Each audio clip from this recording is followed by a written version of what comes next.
This is Journalism of Tomorrow, a three-part series that will look at how exciting advances in technology are helping to shape the news. I'll be talking to industry experts to find out how smartphones and even news in GIFs are changing the face of journalism.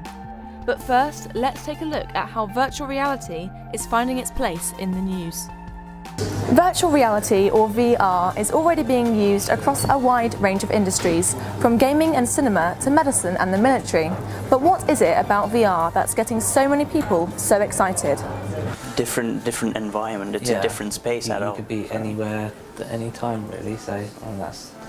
Yeah, I mean, you're literally in an entirely different world, and you can be on a different planet for all it matters. And I mean, you can build it yourself. You can build it. We actually can have whatever you'd want in it, so you could make your perfect space. The user can actually look around and actually get a feel of what's happening. So the point is to make the user see and make him feel what it's really like to be there. I've come to BBC Research and Development to meet Zilla Watson, who's working to bring virtual reality and news together. You can use it to really put your viewer at the heart of a story so they can be part of it and understand what's happening. This actually completely shifts that and puts your viewer in the privileged shoes of the reporter to see for themselves what it's like there and get much more of a sense themselves of what's going on. Virtual reality can be experienced in many ways, depending on what equipment you can get your hands on. Though some VR devices are becoming affordable for consumers, you can kind of experience what it has to offer at the lowest level with just your smartphone, where the likes of YouTube and Facebook can use your phone's motion sensors to track movement and show you a full 360-degree view. Then there are the headsets, which allow action to fill your peripheral vision and track your head movements to guide you around the scene. And here's when it can be really intense and immersive. Some headsets work with controls and motion sensors installed in a room, so you can put the goggles on and physically walk around and interact with the space around you. Just be careful not to fall over anything. Now, as well as being able to build the virtual environment with computer graphics, VR can also use 360-degree video. There are different ways in which filmmakers and journalists can do this, but is it practical? Telling a story in 360 is completely different from the way you construct a television news story. You haven't got close-ups, you haven't got cutaways. You've got to completely rethink how you frame your shot and get the camera in the right place to give a view that enables your audience to look around and see it for themselves. And you have to line up action, you have to do it carefully, and there are certainly some cuts where the camera's at a very different height that can be very disorienting for the viewer, but it just involves creating a new grammar of filmmaking and new understanding, and over time we'll learn what works and what doesn't. When we started filming a year ago, we were using a standard GoPro rig, which the post-production is laborious and that adds to the cost. You can't turn it around really fast if you've got complex sequences to pull together, because you literally have to stitch together the footage from 6 or more cameras. But more recently, smaller consumer cameras have started to come on the market. We've been shooting with some of those in news situations, because it means you can shoot and get it onto a website within half an hour. Work is in place to try and ensure that users get the most out of the virtual reality experience and don't risk missing out on key bits of action by looking the wrong way. Spatial sound is being developed and refined to help guide viewers to the right point on the 360-degree axis. And something called haptic feedback will allow users to physically feel the impact of their actions, much like a vibrating games controller. But with the inevitable hike in production costs, can we be sure it's all worth it? And what kind of news stories will genuinely benefit from the virtual reality treatment? We haven't had significant audience testing. A lot of the virtual reality theory about 360 films and for journalism giving you presence and giving you a sense of being there at the heart of the action is unproven, it's anecdotal. We need to actually prove that it really makes a difference to how people perceive and watch stories. I mean, the things I think work are stories where understanding the location and the scale of something really helps you make more sense of it. So once it becomes easy to scan environments and squares where big actions and things of happening. The sort of possibility again of creating spaces that really help you understand where things have taken place, or crawl through a space like the Hatton Garden robbery tunnel. Those sorts of things will all become much easier to do and for people to see for themselves. Virtual reality is good, but it can only do so much. But I'd say that these things are like in its infancy. There's a lot, especially with the performance, the device capabilities. I'm actually really waiting for the day when they get rid of these headsets and all you have is just like contact lenses. You just put them in your eyes and you just like, you don't even have to move your head, then you move your eyes and you can like move around. That's my dream. Like hopefully that happens. Oh, I'd say I'm You're excited. definitely excited. Yeah, I am. I work for a research and development department, and what we believe in is testing things. So we try it, we see if it works, we prototype, we iterate, we make it better, and we test with audiences to see. And there just isn't a way around that. There's lots and lots. There's always lots of new innovation to try out and see. I'm obviously excited about virtual reality because of its potential audience engagement. I've seen how intense and immersive it can be, and I want to explore how we can make that more universal and enable more people to try and experience what I've seen. The most intense and amazing virtual reality experiences that I've had, for example, at Stanford's Virtual Reality Lab, just make me want to explore and find ways to bring that sort of level of intensity to more people, and to use it as a way to tell stories and for people to understand the world and to be able to step into places they would never otherwise be able to visit or understand through this new technology. And that's what fascinates me about it.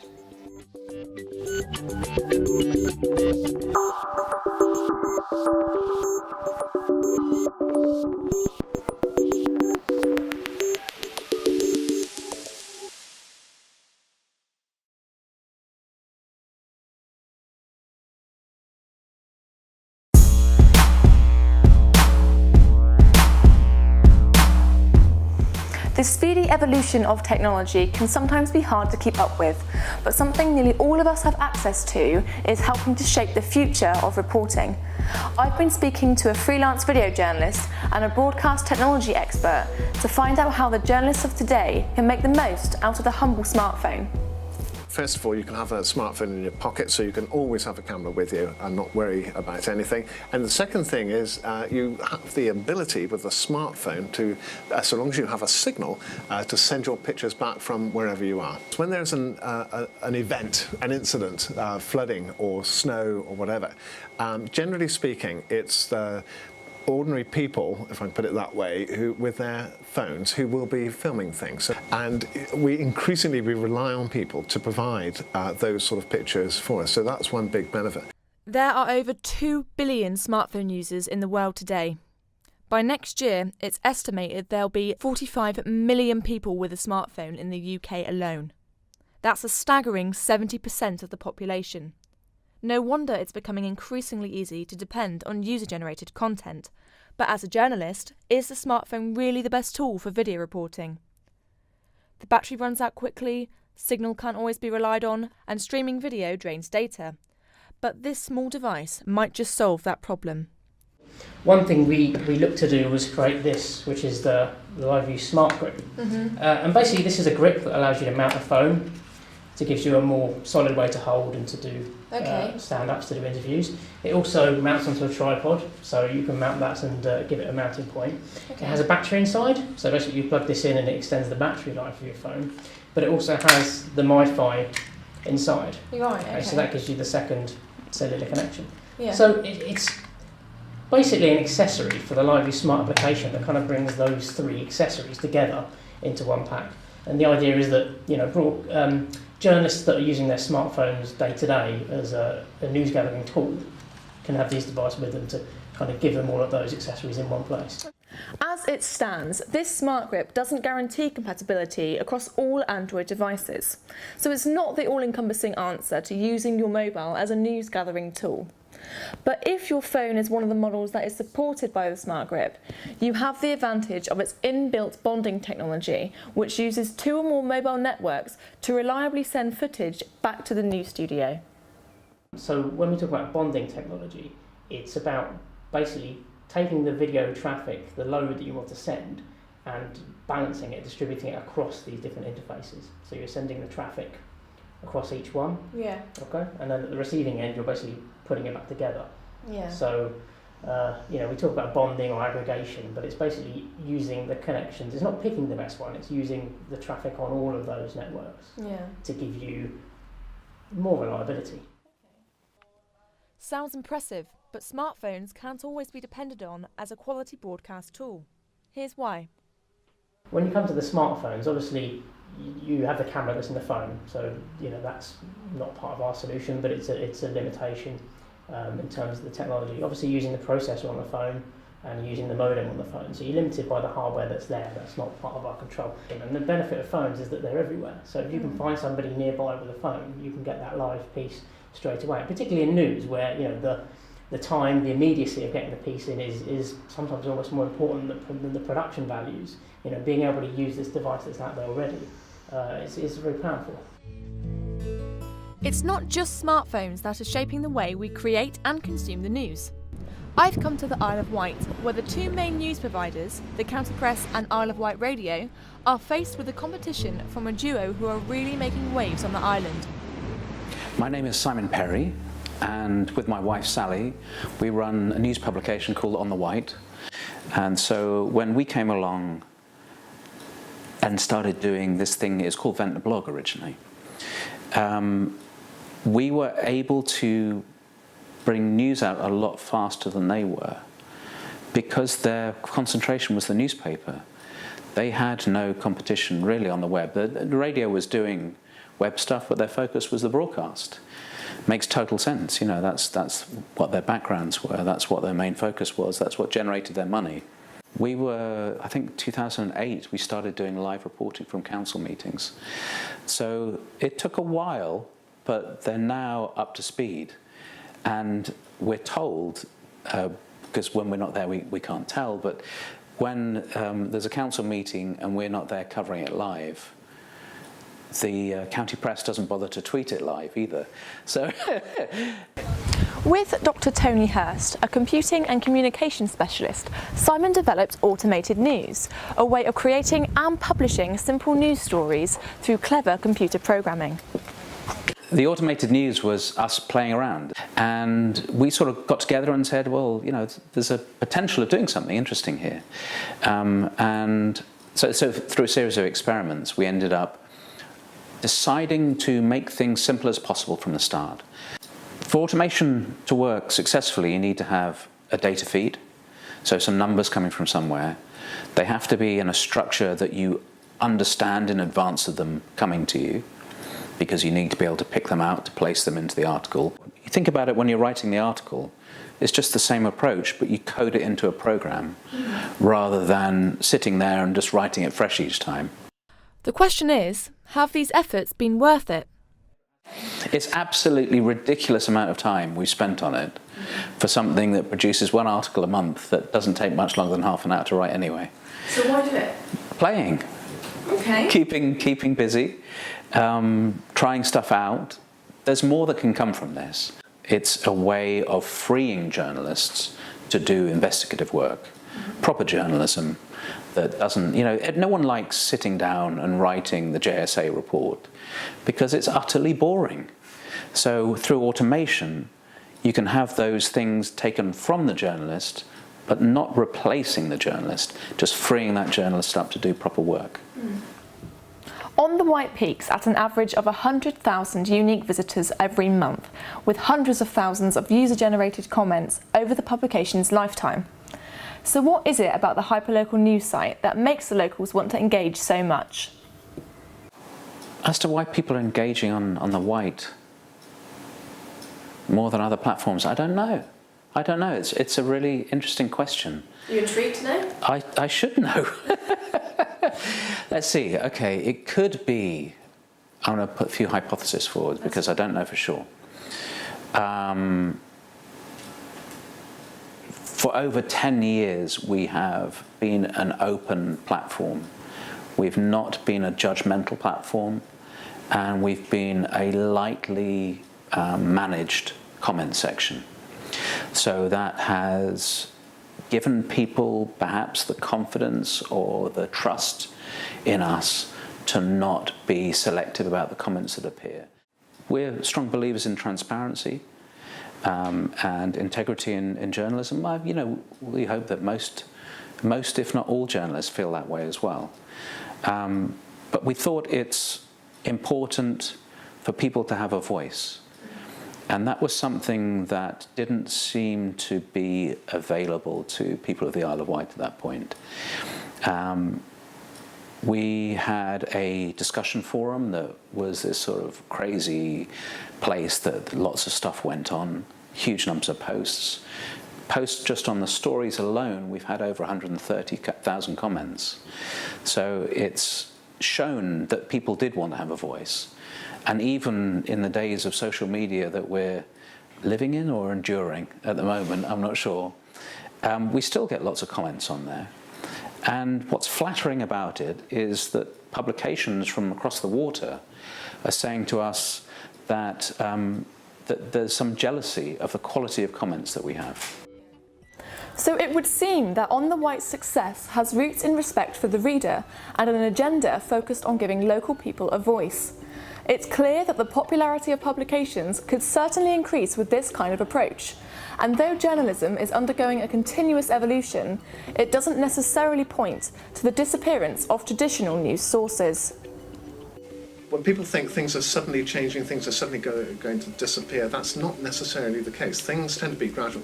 Print journalism, newspapers, the demise of newspapers was predicted years and years ago, and they have gone down, there's no question. Circulations have gone down, and unfortunately a lot of local newspapers have closed for a variety of reasons actually, but they're still there. Print journalism still exists.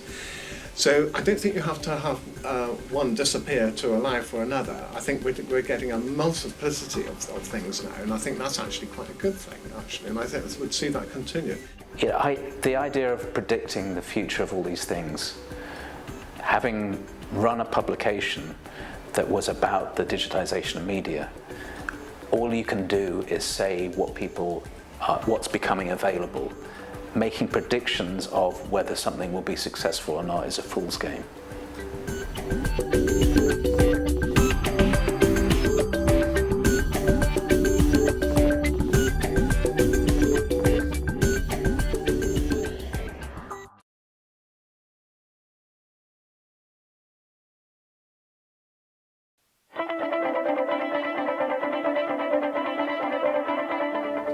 Who do you picture when you think of someone who likes to watch or read the news? Perhaps an older and more serious person? A troubling dilemma for many news providers is how to engage with the younger audience. Are kids just not interested in the news? Apparently not, according to Channel 4. I met with Stacey Bird and Jack Croft, the team behind 4 Newswall, to find out how news in GIFs has helped to unlock this somewhat impenetrable generation. We got briefed on it just to come up with something that would replace sort of, general sort of 60-second video and stuff like that, that would be a bit innovative for them to try and get youth looking at the news. It's a file format that hasn't been used to communicate the news before, so we thought, yeah, and I mean, it was an initial thing of like, we do the news in GIFs, that is it. Yeah. But it was after that initial thought, it was quite a long process of figuring out how best to do that, because I mean, if you looked at the earlier versions that we did, it was really bad. So yeah, really awful. It took a while to... Yeah, it did take a while to refine develop it. what news in GIFs kind of was going to be.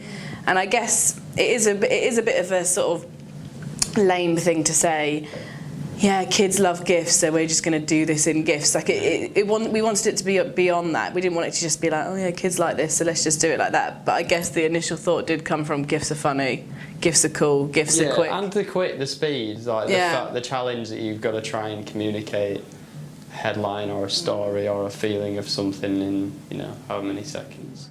So how was this idea of going beyond the GIF achieved? When you go into the website and you click on the GIFs, we then had bespoke written news, so it was beyond just, we then had the news as sort of a tighter little paragraph as possible, something that can get you the kind of generalisation of the story, and then obviously it pushed through into Channel 4 News website, and also into like a wider conversation on Twitter, or if there was articles that were relevant or films that were relevant, it then pushed through into that. It kind of didn't matter whether they just looked at a few GIFs or they read further into the story. I guess it's up to the user to... Yeah, as long as they were kind of somehow involving themselves in the news, that was our aim, really.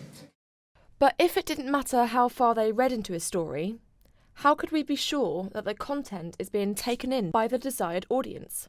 Surely youngsters can just avoid the nitty-gritty of a story and just stick around for the entertainment of the GIF. The benefit of having the layers of news is that people can become as involved in the story as they choose to be. Whether they read the GIF and that's as much as far as they go, and then they sort of, oh yeah, you know, that happened, that's fine. But if we offer a little bit more and then a little bit more, people can go as far down the track as they want. They can read into the story as much as they want, and they can learn as much as they want and become part of a wider conversation. But if we just offer the GIF and that's it, it is a little bit, it feels a bit blunt, doesn't it? It feels blunt to not offer more. Yeah, you're just like there's nothing else to say about the subject matter that's been... And there's always more to say with the news. It's never straightforward, you know. These stories are never ever as straightforward as you read. I mean, you could go from one newspaper and read one story that is read completely different in a different newspaper. We all know that there's, like, you know, many sides, many facets to every story. So I guess we just wanted to offer the ability to look at a little bit beyond just the headline, but still keep that quite lightweight and still accessible for a younger audience. It's not just the platform and the method of delivery that need to be taken into account in order to engage 16 to 25s in the news. The choice of stories also requires careful selection. So what works and what doesn't? I feel like ones that did really well were space ones. NASA found this, or that robot that lives on the moon, or whatever it does did this, and so then we would sort of slightly tailor those stories to it, but we would still try and cover the bigger stories as well. And there was one which maybe says something about the story more than the GIF, but was about Kim Kardashian having a baby, and it was sort of like a baby spinning on a... And the one with... on a compass? There was one through the whole FIFA thing that happened. Oh, the balls, the golden balls. That one did really well. That got like, I think it was like... Seth Blatter, wasn't it, sat in prison with like surrounded... He was like, Seth Blatter sat in prison surrounded by loads of balls, wasn't it? Yeah. Yeah, that did quite well. I think the main thing is it's got to be shareable, and that does come down to design as well as content. So, yeah, I guess the Seth Blatter one was funny, but it was also a really relevant story to that age group. Sounds like some real hard news there. But perhaps there's something we can learn from this. Is it that kids just aren't interested in serious stories? I don't think so. For 4 Newswall, it seems that the funnier the GIF, the more successful the story is, even when it comes to stereotypically dull news about politics, for instance. Take one example. They superimposed George Osborne's face onto an acorn-munching squirrel for the autumn statement, and there's even one with Jeremy Corbyn and David Cameron in the middle of an arm wrestle for Prime Minister's questions. It's clear that the way in which the GIFs are designed could potentially engage the youth in stories that they would otherwise dismiss from another news source. I really like the GIFs and stuff and the animation, so I think it makes you kind of like want to look at the news more. Do you find it funny? Yeah, it's quite funny. I mean, there's one here of what's his name, Donald Trump, which is quite funny actually. It's like a little GIF of him, just his mouth open up and down like, which is quite great. So yeah, it's pretty sweet. I'd use it personally. It invites me to look at the subject of the news, but I don't know if it's an interesting article or not, but it makes me want to look at it, yeah. So the GIFs went beyond the website and onto our TV screens in the form of snappy 20-second bulletins. These were scheduled to line up with Channel 4's Hollyoaks to ensure the right audience was watching. But with the likes of on-demand TV, surely audiences can choose how, when and what to watch. Can we truly target anymore? I mean, it's a tough question that even we had challenges with 4 Newswall. I mean, effectively you can with paid promotions. You can put things in front of people's news feeds. To make them care about it. Exactly, that's the problem with it. Is like, how do you get people to actually care about it? Facebook is just like awash with people's opinions of this and that and that, blah, blah, blah. And I think that makes it really hard to get a proper story across and get a proper angle across and stuff like that for journalism specifically. I don't know, man. It's really tricky, isn't it? Young people, a lot of people think they're sort of like they don't really care, but I do think they do. I think they just need to find a portal that is actually interesting for them and relatable and understandable. 4 News will maybe somewhat successful in getting perhaps the gist of current stories across, but is it really news? On one hand, it could be innovative, but on the other, could it be idiotic? Yeah, because there was the, is it Guido? Guido is a... Anyway, he did quite a scathing thing which said this isn't journalism, this is idiocy or something like that. Because if you don't provoke any sort of negative reactions as well as positive, then the likelihood is that it's not different enough and it's not interesting enough. So I think there's always going to be, I mean, we've had it on other projects that we've worked on where you just get so much crap from people, you know. When somebody says, oh, I think it's idiotic, I think you can read into that and think, well, actually, it's probably because your news source, to the people that we're aiming it at, probably see it as your news source as boring. Yeah. So it's actually just a more interesting way of looking at the news and a quicker way of looking at the news. Yeah, I like the fact that there's people who say bad things as well. I do. Just 8 months and 1,000 gifts later, 4 News was no more. The reasons for its closure are ambiguous, but there are some vital points that we can take away when it comes to engaging young people in the news. I enjoyed Newswall because it was a piece of innovation that was fun to make, although very difficult at times. So I particularly like the use of imagery in combination with a news story.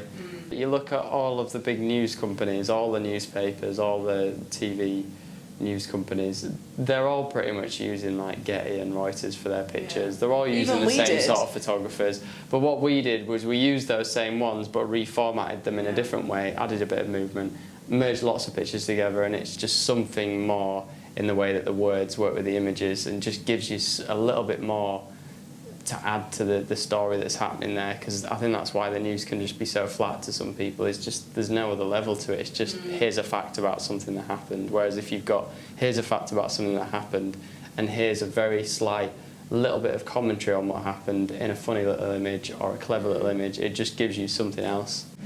I guess it's like, in a really weird, rudimental kind of way, you are advertising that story, and maybe you kind of should see it as a little bit more of an advertising brief when you're like, right, I need to get people in to read this story. I need to assume now that people aren't interested, which is a horrible way, and that's not true of everybody, but I think it's a good way to think about how you use your imagery. Is I need to get people involved in this story, and I guess in a much cruder way, that's what Newswall was doing. It was like using imagery, using headlines in a different way to get people in to read the story.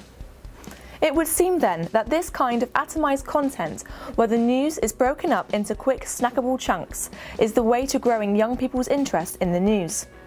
By offering audiences the control to explore particular stories as much as they choose to, news providers can buck the trend that we see in the likes of Flipboard and Netflix, where the power of selection and choice has shifted into the hands of the users.